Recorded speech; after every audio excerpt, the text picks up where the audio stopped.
Hello, welcome to the inaugural episode of Life and Life Only. This is a podcast about life, so as I've been joking to people recently, I'm pretty unlikely to ever run out of material. I want to take this opportunity just to introduce myself and the podcast before we get into the main episodes. So first myself, my name is Anthony Rotuno, I'm from England and I grew up there, but my father is Italian, so I think I was lucky to grow up with a mixture of English roots and some continental influence, which undoubtedly helped to widen my outlook from a young age. I've been an English teacher for nearly 18 years and I've lived and worked in Thailand, Italy and Spain. I qualified as a life coach last year and am gradually transitioning to that. I'm also a writer. I had a blog for a few years which is still online. I stopped writing it really because I moved on to some other things and I found that essentially the message of it was the same. And I'll almost certainly be using some of the essays I wrote on that blog as the basis for future episodes. I've also written a number of short stories but never quite made it to a novel. I've had lots of false starts in that regard. I'm also a musician. I played music for about 30 years, mainly influenced by the 60s and the 90s. I mean, I wasn't alive in the 60s and the 90s was my first decade as a fully fledged music fan and also something of a 60s throwback, so that was my generation's version of the 60s, let's say. I stopped playing music for quite a while, but then had something of a renaissance about 5 years ago when I was living in Madrid, and with some very talented collaborators, I made a number of albums which are online, and there's also lots of demos and live tracks online. But my main focus in the last 2 years outside of work has been on podcasting, and some of you may have migrated from one of my two existing podcasts. My most recent one is called Film Gold, which only started up in December, and that's looking at films that I think have been the pinnacle of cinematic achievement. But my other one, which has basically been my baby for the last 2 years, is called Glass Onion on John Lennon, which unsurprisingly is about the former Beatle. Now, the Beatles have been an enormous part of my life for over 30 years, and they really are the gift that keeps on giving. And it's truly been an incredible journey on this John Lennon podcast, meeting some wonderful people, having some great conversations, and also a chance for some solo episodes and musings about John Lennon and tangents in all the right places. I've also fallen head over heels in love with podcasting in general, hence now having 3 podcasts, which I'm going to try and maintain for as long as that's possible. So let's talk about this podcast. First of all, the title. Now, as I've said, it is a podcast about life, but fans of 60s music, and particularly Bob Dylan, might have recognised that the title is a Dylan lyric. It's the last line of the song It's All Right Ma, I'm Only Bleeding, which I personally think is Dylan's best ever set of lyrics. Massively insightful about society, and he was only, I think, 24 when he wrote them and recorded that song. I think there may be some analysis of that song for a future episode as well. So yeah, the last line, It's All Right Ma, it's life and life only. Now, Dylan in the 60s, and obviously since then, has included some very philosophical lines in his songs, and a couple that leap out from the 60s. One from the same song, He not busy being born is busy dying. But he also talks about propaganda, all is phony, and propaganda will be, for sure, another topic that will come up in the podcast. And the other one from the song Subterranean Homesick Blues, you don't need a weatherman to know which way the wind blows, which is a very profound line. Because if you think about it, you know, the news and teachers are basically the weatherman telling us which way the wind blows. Not to say that, you know, we don't need some of this information, but it's really a line that's telling you to seek things out for yourself. Go out there yourself and see which way the wind's blowing. You don't need someone to tell you that. Now, as I said at the beginning, there's endless scope for a podcast about life, but the show is going to be centered on a few areas which I hope to weave together into something that's coherent.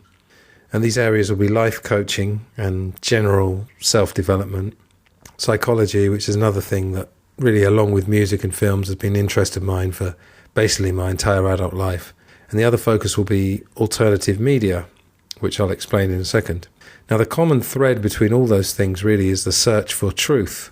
Now, obviously, I'm not claiming to have the truth. Someone once said, you know, if I had the truth, I'd put it in a bottle and sell it for 10 quid a head. But I think if you're open-minded and you keep your eyes open, the universe does offer insights and little nuggets of truth here and there. And maybe the trick is to try and put them together, which I'm kind of trying to do on this show. So the self-development and part of the psychology sides deal with the quest for inner truth, discovering yourself. Because do we really know ourselves? We might think we do. We've been with ourselves all our lives. But I'm sure if you think deeply, you can recall times when you've surprised yourself with your behavior and your reactions to things, both positive and negative. Now, the alternative media side deals with outer truth, and particularly how we receive information about the world around us and how we process it. And there's undoubtedly psychology involved in that as well. So I think the psychology really straddles the inner and outer parts of this truth-seeking, let's call it. In fact, I've said for many years, the world runs on psychology because it guides people's thoughts and subsequently their actions. In terms of how we receive information about the world, I'd like to tell you a quick story about how my perspective changed around 2007, 2008. I was living in Asia at that time, teaching, and a friend started sending me videos and documentaries about the banking system. And this was just prior to the crash of 2008. And I also discovered some very early podcasts, and there were some videos as well that were actually predicting that a giant crash was on its way. And then it happened, and I thought, why weren't the experts on the TV news, on the radio, and in the newspapers telling me that? Now, the term mainstream media didn't really exist then. It was just the media. It was about all we had, really, outside of books and occasional, quote-unquote, controversial documentaries that were generally shown late at night.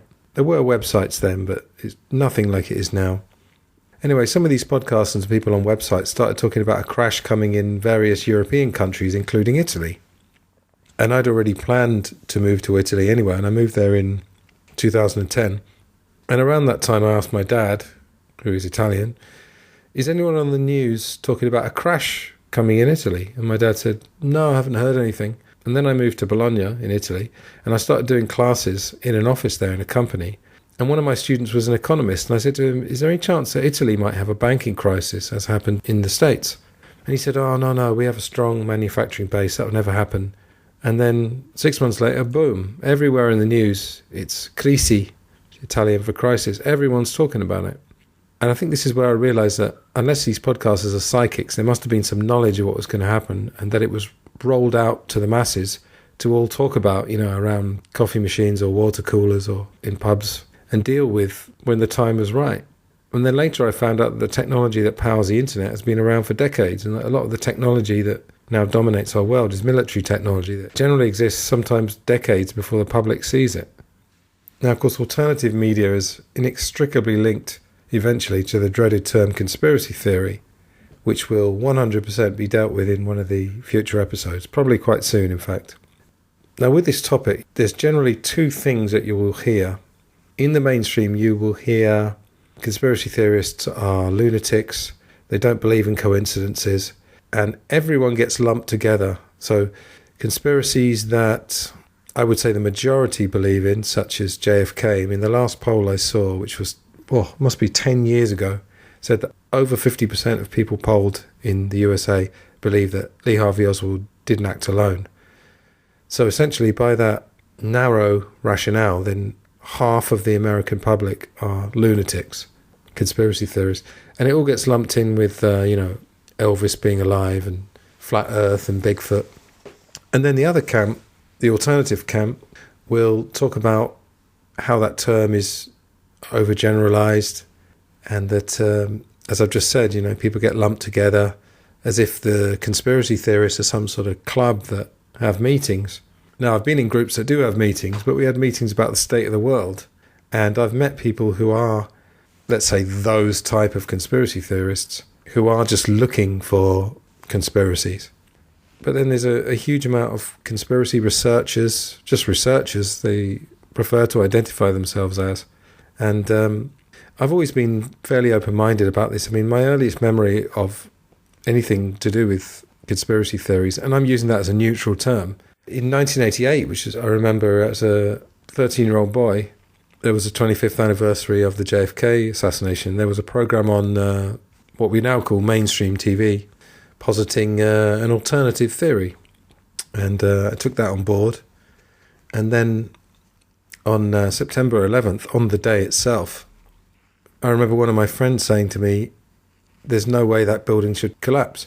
Now, I don't want to get down that rabbit hole because I'm very, very conscious of the fact that it's going to alienate people, and that some people may have come this far and then they hear me talking about that and it's going to scare them off, let's say. So I'm going to be taking as open-minded and objective a view of this as possible. And it's not going to be the main focus of the show, but I just did want to mention it. Now, I've made a small dent in the alternative media by appearing a number of times on a wonderful podcast called The Mind Renewed. And the host, Julian Charles, and I have had long conversations, both on mic and off mic. We've never actually met in the flesh, but nowadays you can make friends, very good friends, never meeting physically, although we have tried a couple of times. Julian has kindly allowed me to use some of our old conversations as material for this podcast, which I'll be doing. We've talked about things like advertising, and we did, I'm not going to say a truth series because it was only really 2 podcasts, but we did one called Truth Comedy, and then we did one which related to getting the truth out via the medium of music. So basically, to summarise what I've said in this intro episode, the common link of the strands is an earnest attempt to find some truth, not the truth, but with some analysis and hopefully some great guests, we'll find some inner and outer truth. So I think there's going to be a lot in there for you. So I'm giving myself a fairly wide berth. I may well be using film reviews and famous musical works or lyric analysis, for example, or musical figures to illustrate these truths. Within the inner truth side of it, such things as meditation, mental health, confidence, motivation, optimism, pessimism, emotional intelligence, spirituality. These are the topics that will come up. And then the outer side, propaganda, advertising, media. And I would direct you, if you want a starter's guide to media manipulation, the Noam Chomsky book and documentary Manufacturing Consent. Or, in fact, there's a video called The 5 Media Filters. It will be a good start. And then there's other topics that fascinate me, like fame. I mean, that has a huge psychological element to it, war as well. So some of it will be light, some of it will be dark. And in fact, I was trying to decide which music to use as the theme. I generally use, for my podcasts, instrumental versions of songs that I've actually recorded myself in those years in Madrid. And I haven't totally decided, but I may well use 2 themes, one of which you're hearing today. There's an intro, there's an outro. That's the more mellow of the 2. That would probably be more for the meditation, self-development side. And then there's a slightly rockier one for the more hard-hitting and maybe darker topics. But really the beauty of all this is that I don't know where it's going to go, and I've got plenty of plans, but as many a spiritual teacher has said, you need to be open to what the universe can provide and open to surprises. So that's it. The more mellow outro theme is on its way now, as you can hear. And I'll see you very soon for episode 2 of Life and Life Only. Thank you for listening, and goodbye.